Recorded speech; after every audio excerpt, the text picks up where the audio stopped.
Hello and welcome to a new series of Ajax Post Let's Plays, and this one harks back to one of my sort of earliest game loves, and that was Sid Meier's Railroad Tycoon. A little bit of a niche product you might have thought, but it was so brilliantly designed, so elegant and so simple, but also challenging, that it really sort of got me hooked into that sort of tycoon type game. Over time, obviously, that's quite a long time ago. VGA graphics, anyone remember that? hopefully some of you do anyway. But that was eventually replaced by Transport Tycoon, an absolutely brilliant game which introduced a whole level of extra transportation. You could do boats and trains and buses and all sorts of things, and a nicely organised sort of economic system, and also competition.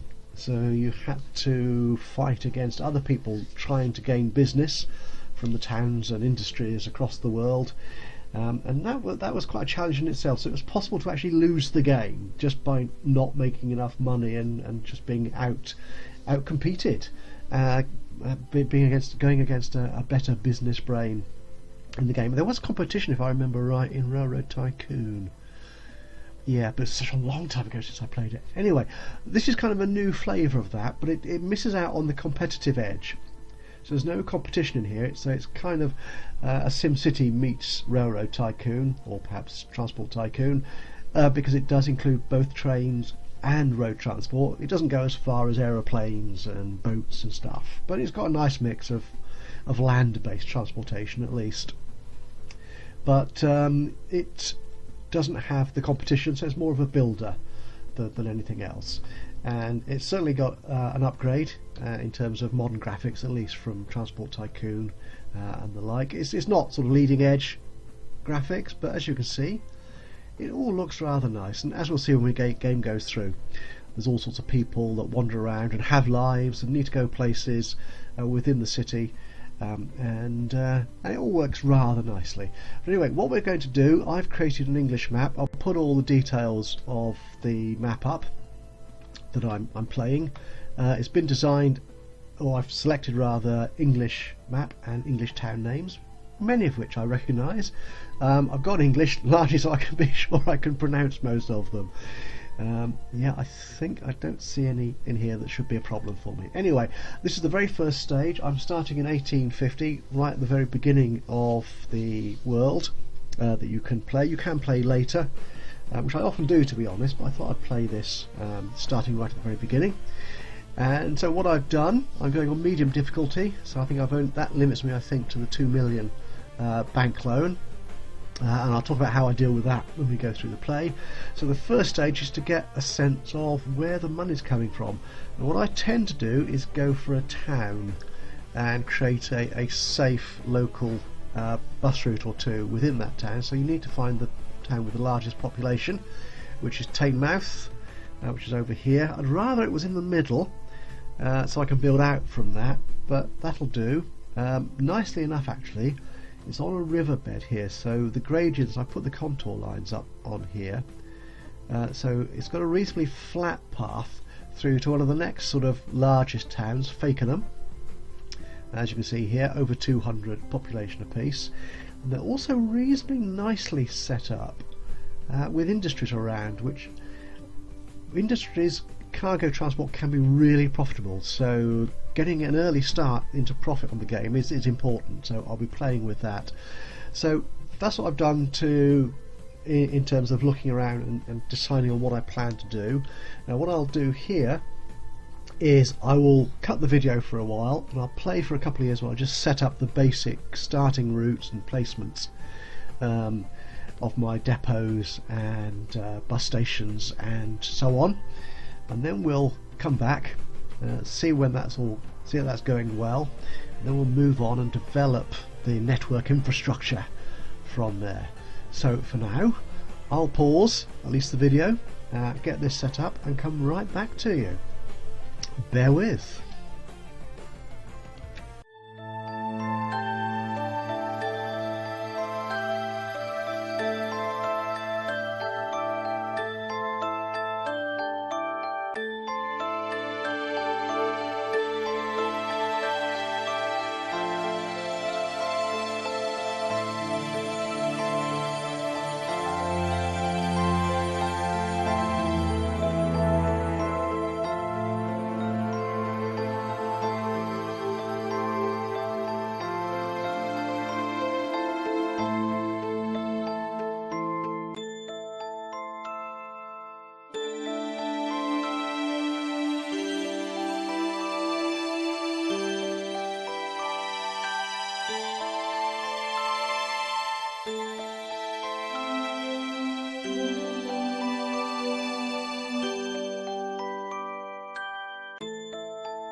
So here we are, approaching 5 years in, August 1854. We have our first passenger route in Teignmouth. I bring the lines up. Teignmouth bus route 1. It's earned so far 60k, 65. That's a nice little earner. We put a second passenger route in Fakenham, which is earning a very respectable 42k.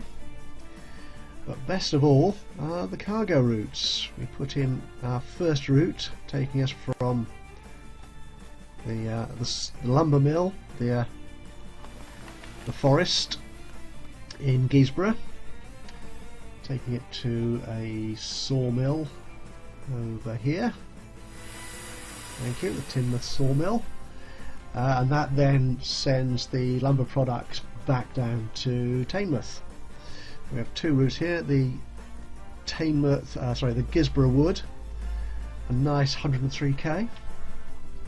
The Teignmouth goods, currently running around 64k, and I set up a secondary goods route to feed this other town, close by town, Guisborough, which will hopefully promote growth and develop that, so I can start putting passenger services in there as well.